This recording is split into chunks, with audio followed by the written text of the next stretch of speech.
If you guys don't know from all my extensive anime references, I love anime. I've been watching anime before I even knew what anime was in the third grade. When I used to come home from elementary school, turn on Nicktoons, and get hyped seeing Kid Goku beat the rocks out of people in Dragon Ball GT.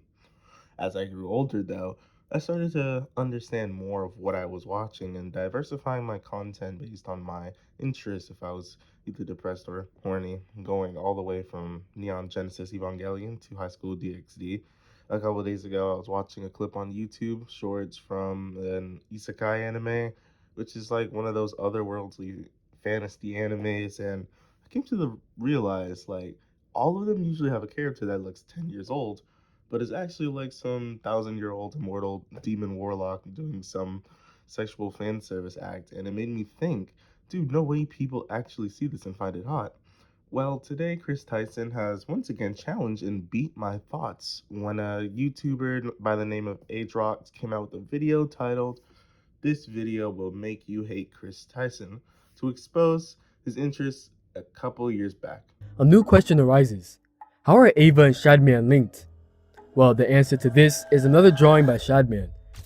It depicts a young girl wearing a "Please be patient, I have autism" cap, pointing a gun at her mouth.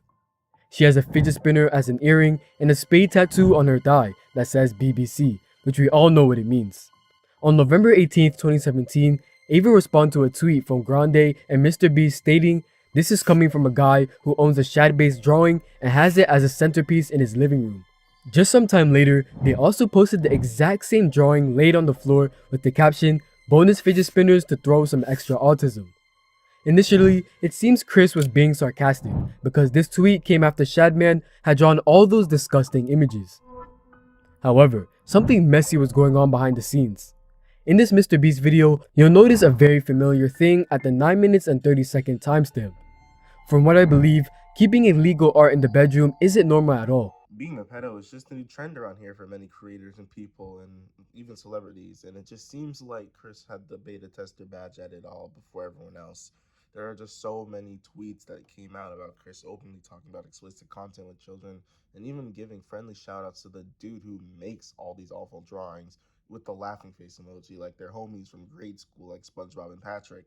All these things he said are from years ago, so I will cut him a tiny piece of slack for that, but you know, people, especially younger boys, tend to be way more out of pocket.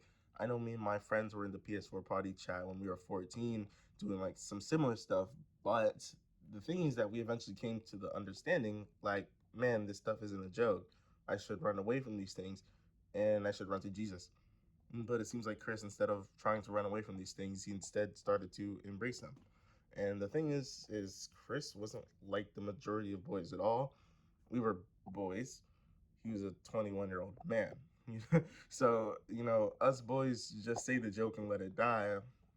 While on the other hand, he takes the quote unquote joke and frames it up on his wall.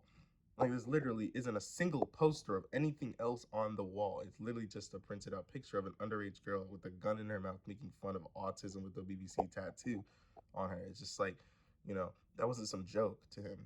It was actually something he was intrigued by. And I do want to backtrack to when I said Chris didn't run away from it but embraced it. At the time when Chris was in his underage girl loving arc, he was in a quote unquote Christian relationship with his now ex wife. It really makes you think, like, dang, where did it all turn around?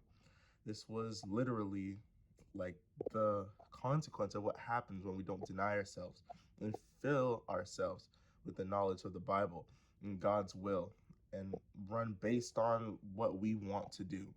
He didn't repent nor rebuke for any of these things. The devil was thrown at him, and ultimately he decided to go with the devil. It's just gonna happen. That's what happens when you don't deny yourself. You don't fill yourself with the knowledge of God. You don't do any of those things.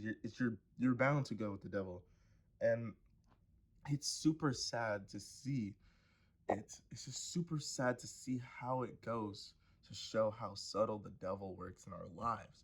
You can either feed the spirit or the flesh. The choice is yours. The spirit leads you to life and the flesh leads you to death.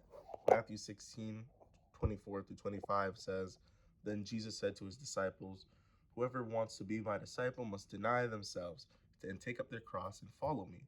For whoever wants to save their life will lose it, but whoever wants to lose their life for me will find it. And the following verses from 26 to 28 are also super impactful, and I highly recommend you read them with also all of Matthew 16 as a whole.